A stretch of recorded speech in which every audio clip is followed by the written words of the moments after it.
Hello, everybody. It's Dr. Rick dropping in on you. Hope everybody's having a great day so far, man. It has been quite a day so far. A lot's going on a lot of different fronts. It's just simply the way we're moving right now. Anybody that knows me knows that I push myself as much as I possibly can because I only have a limited time on this planet, and my goal is to leave every imprint that God designed me to leave behind, to leave a legacy that I came to this world and I made an impact. So I push myself. I take time to myself to recuperate. I take time to myself to regenerate. But I believe that the 86,400 seconds I have in each day has to be amply used so that my time on this planet is valid. And so I go hard in the paint. This particular episode is brought to you by the Breaking the Curse of Procrastination webinar, which takes place next Friday, the 25th of the month. Look, let me ask you a question. Let's just get down to it. Let's be real with one another. Be honest with ourselves. Nobody's perfect. I don't have all the answers. I don't always do everything right. There are things that I fight and I struggle with, even at this time in my life, with all that I've been able to do. I'm not perfect, so I find people who have the answers. I find people who can provide the advice. I find people who can set me on course. Sometimes it's a friend, sometimes it's a therapist, sometimes it's someone I pay to work with. Whatever the situation is, you've got to get to where you want to go. Your goal has to be the best version of yourself. People ask me all the time, who's my hero? And the sentimental thing is to say my great grandfather. He is the epitome of manhood to me. He is who I strive to emulate as a man in my own self. I'm not trying to be him. And I have an affinity to Malcolm X, and I have a mad admiration for Dr. Amos Wilson and Dr. Naeem Bar, and I can go on and on as far as men are concerned. It's funny being an athlete. I don't really look at any of my at the athletes that inspired me as heroes. I see them as models. But the truth of the matter, when people ask me who my hero is, I say the version of me I see 5 years from now.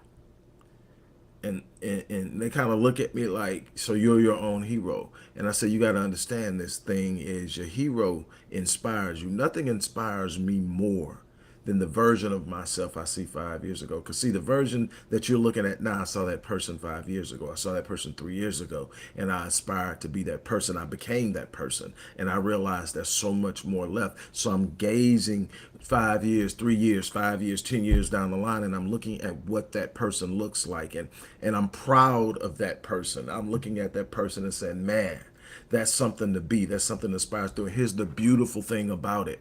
I can actually become that person. I'm never going to be Malcolm. I'm never going to be Naeem Akbar, Dr. Naeem Akbar. I'm never going to be Dr. Amos Wilson. I'm not even going to be my grandfather. But what I can be is that version of myself I see in the future. But I got to become that person. I've got to sit up and apply myself. I've got to be committed to some things that are sometimes uncomfortable. I've got to be willing to push past the difficult moments. I've got to be willing to make some sacrifices. If I'm going to be the person I see 5 years down the line, I can't be okay with the person I am now. I can be content in that I've done what I've done and needed to do to get here, but I can't be satisfied enough to stay here. And so I've always got to look at, how can I grow?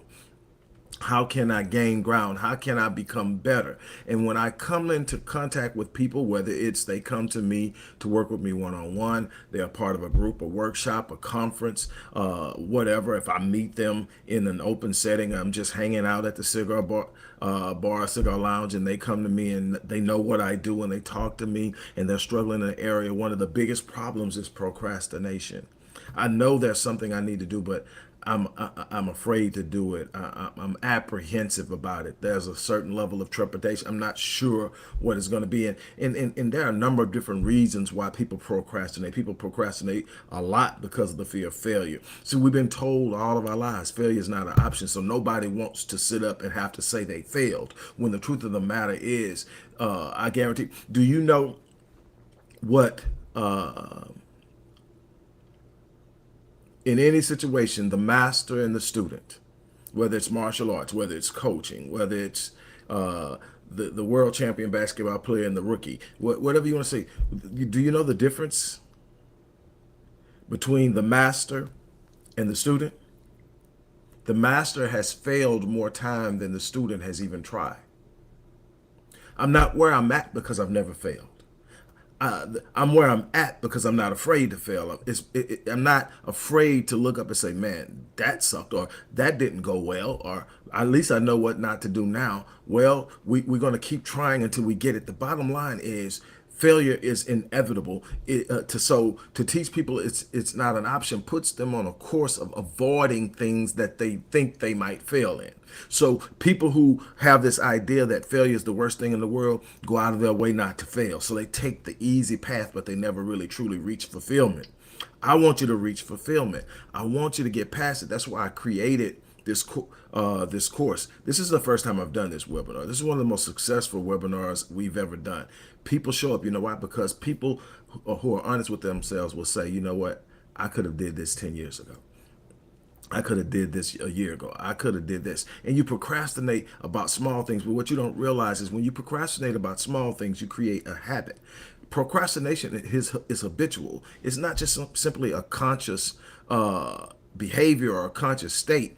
It's a habitual practice. It's putting off things that you don't feel like doing. For whatever reason, you find a way to justify, well, I'll get to it tomorrow. Well, now's not the time.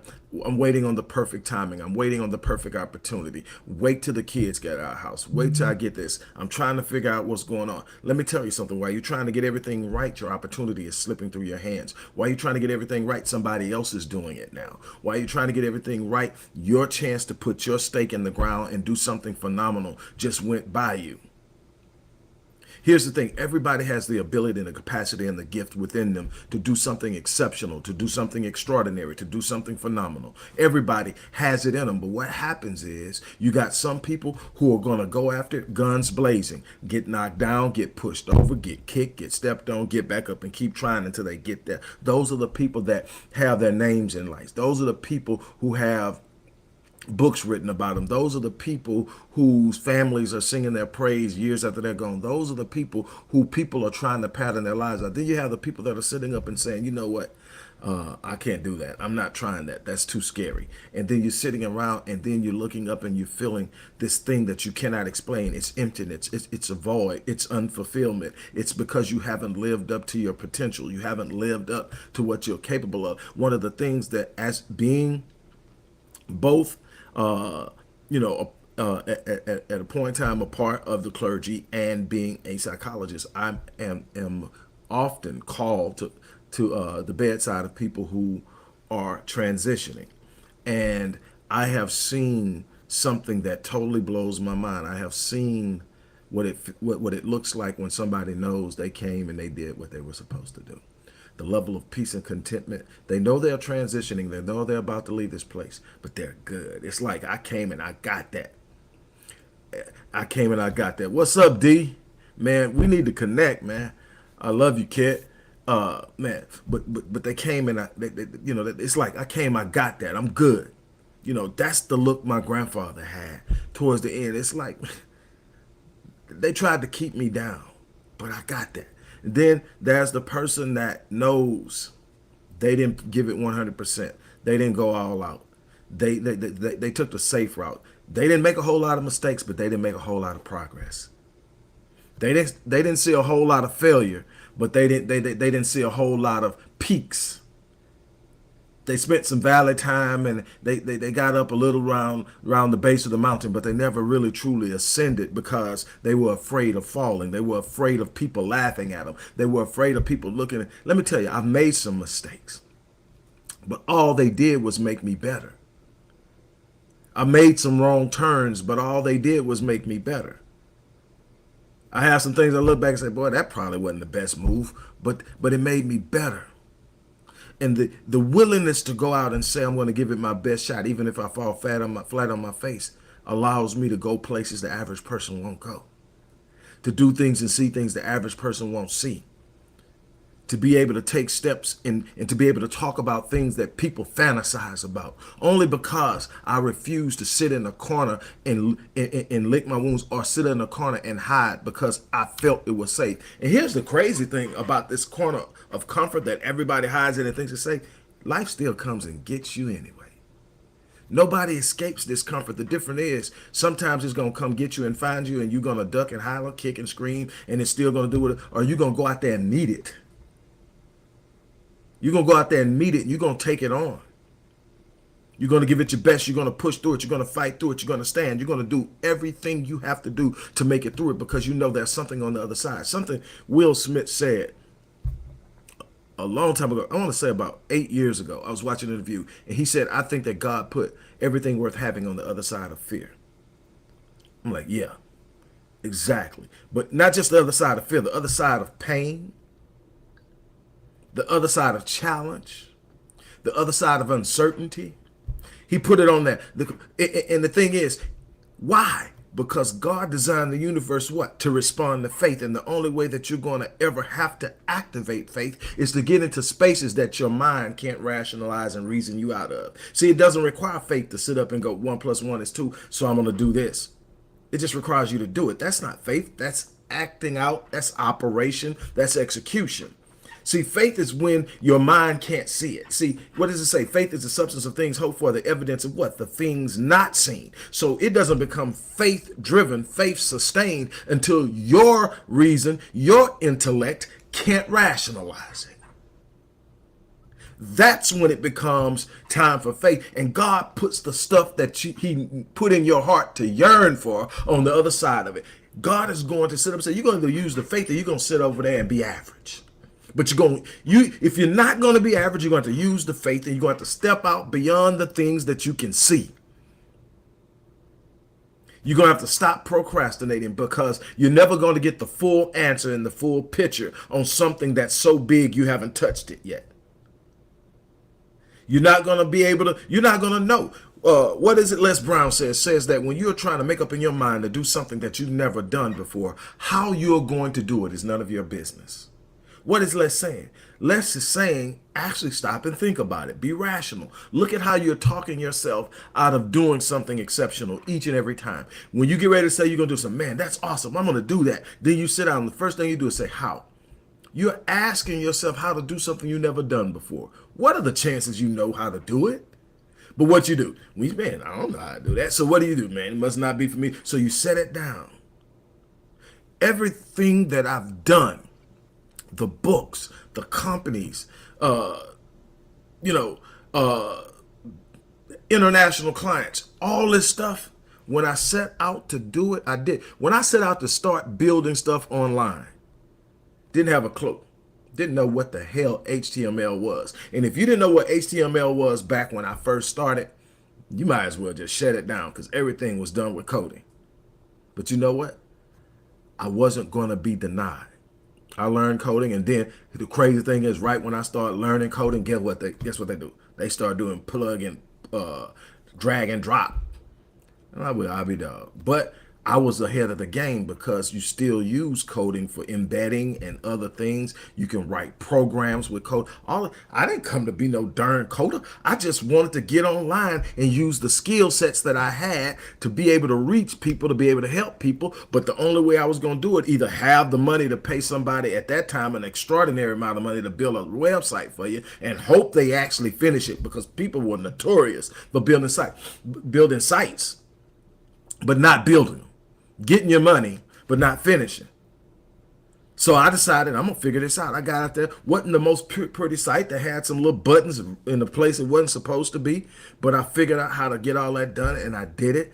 And then guess what Rick does now? Well, Rick, in one of his companies, Myriad Business Solutions, builds sites. Not something I go around pushing and promoting. But my friends know, hey, man, you need a site built. You trying to push that? Go talk to Rick, man. He'll hook you up. Tell him I sent you. Now, when people come for a consulting package, it comes as a part of the package for Myriad Business Solutions. It's not even one of the companies I talk about a lot. But guess what? Rick set it up online. I did it because I was willing to step out of there. I showed you a picture last week and the week before last of constant content, place where I've written over 600 something articles for, and got paid over 100 articles, $150 on average per article.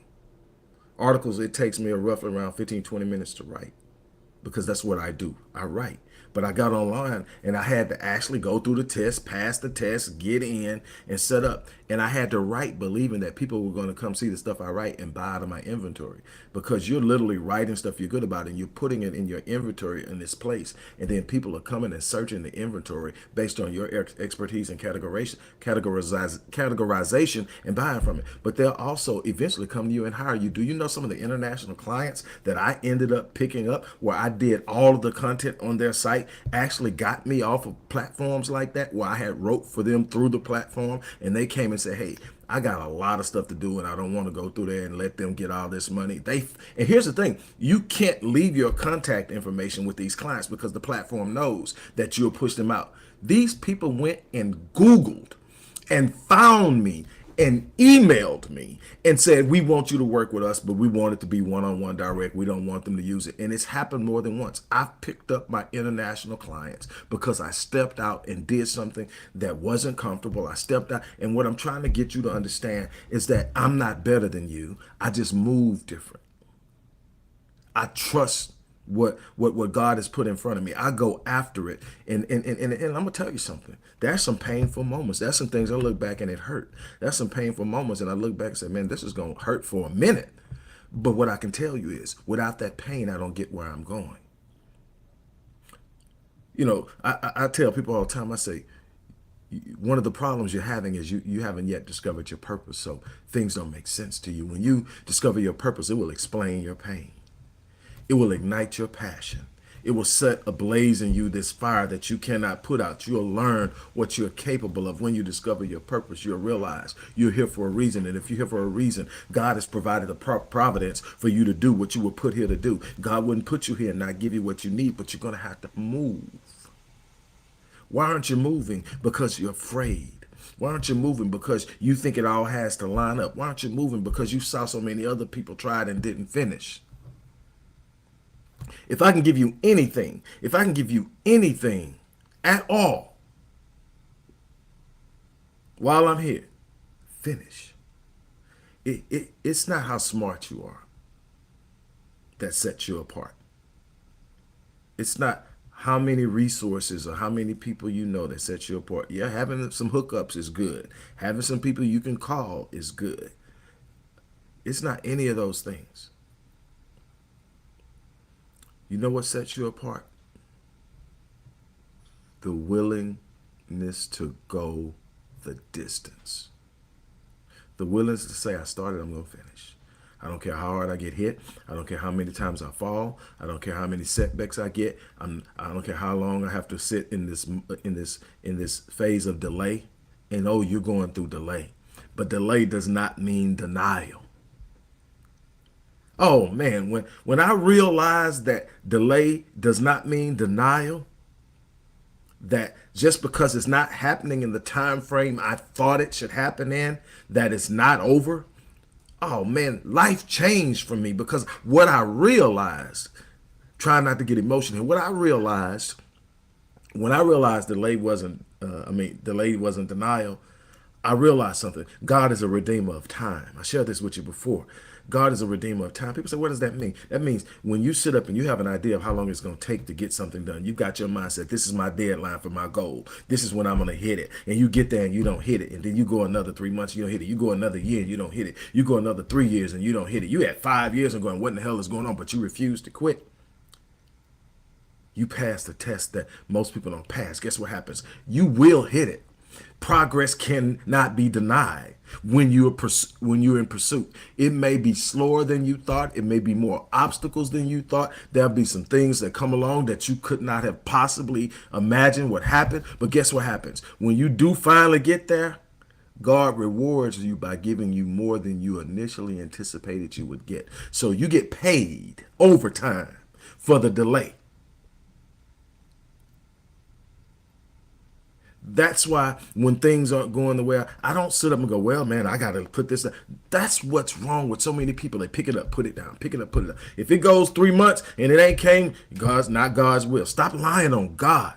God said, I will not hold any good thing. There's nothing good. Nothing shall be impossible. Nothing is the quality. Nothing. No exceptions. Nothing shall be impossible for you.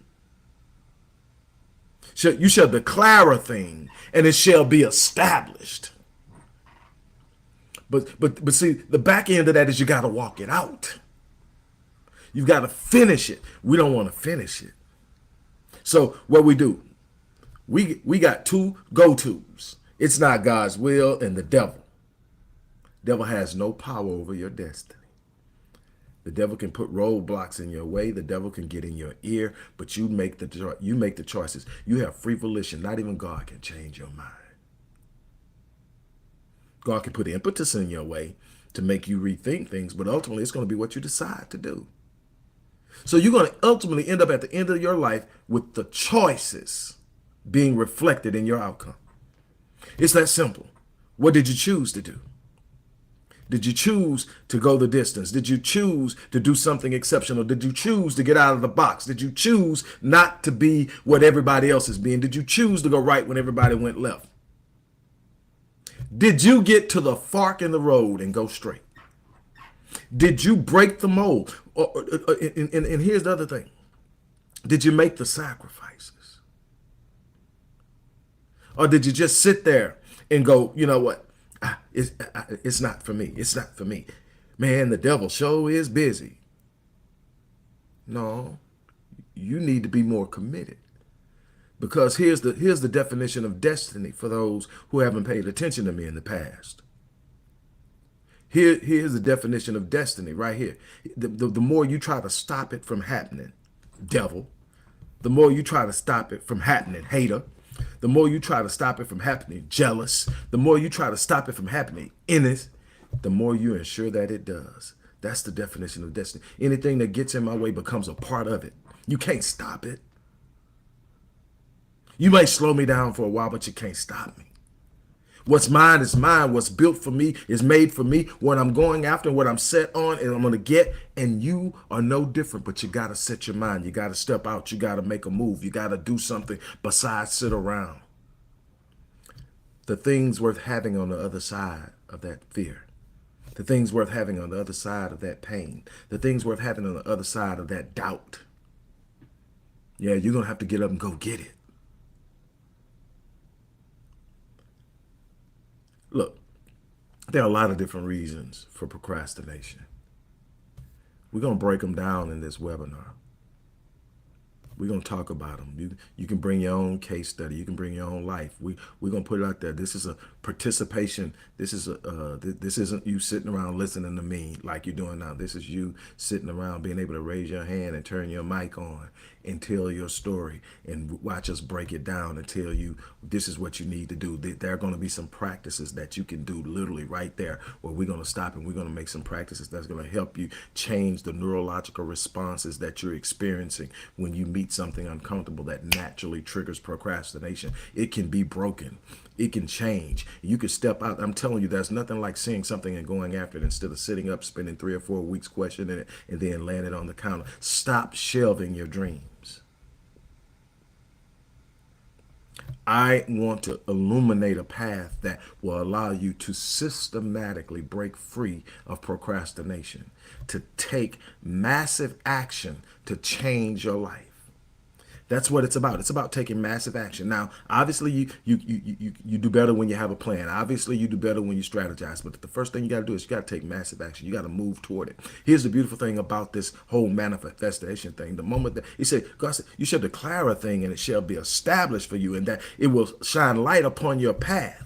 But what has to happen? You got to move toward it. And here's how God designed the universe to respond to your faith. When you move towards this thing that you say you believe, when you move towards it and you say that it's mine and you move towards it, the universe conspires with you and it brings it closer to you. You take 2 steps, the universe moves it closer. God is operating through his design to deliver you what you say you want, but you got to go get it. I'm going to give you the last example and I'm out of here. If you think I'm lying to you, those of you who are of the Abrahamic faith, Judaism, Islam, Christianity, check this out. We all know the story about the Exodus coming out, right? God made a promise to Abram. He was so emphatic about the promise, he changed Abram's name, identity, knowing who he changed it from Abraham to what? Abraham, what? The father of a multitude. He wanted to make sure the promise was understood. He made some move. He gave him the promise. It was from the day of the promise, 430 years, from the date of the conception of Adam and his weaning, 400 years. But here's what happens. They come out of Egypt. And what does God say? There's the land, the title and the deed is in your name, but you what? You got to go in and possess it. See, the problem is we want the promise, but we don't want the process. God is saying go in and possess it, and we're saying, but it's giants over there. God is saying go in and possess it, and we're sitting up talking about how hard it's going to be when we try to do X, Y. God is saying possess it. It's your dream. Possess it. Stake a claim in it. Fight for it. Lay hold of it.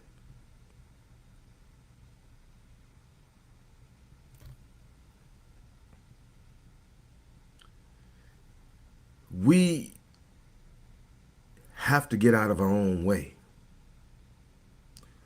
I tell people all the time, procrastination is the thief of time and opportunity.